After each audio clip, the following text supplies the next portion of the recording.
Qu'est-ce qui fait que dans le cadre d'une séance de communication animale à propos de un ou plusieurs problèmes précis, je vais te poser plus de questions avant la séance? Eh bien déjà,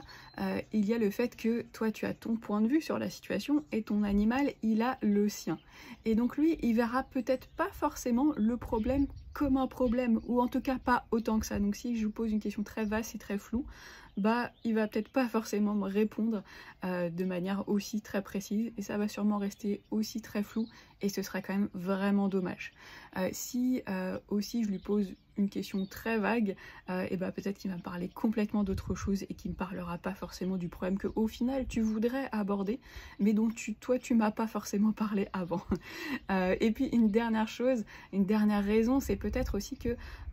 si c'est sur un problème de santé pour lequel tu auras été chez le vétérinaire auparavant, bien sûr, eh bien l'animal il n'a pas forcément toujours envie de se plaindre, il n'a pas envie d'embêter son humain. Donc il y a des animaux qui éludent un petit peu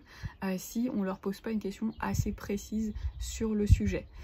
Donc c'est pour ça que je te demande de me donner des précisions avant les séances sur les problèmes, pour pouvoir aller le plus loin possible et que la séance elle te soit le plus utile possible à toi et à ton animal, bien entendu.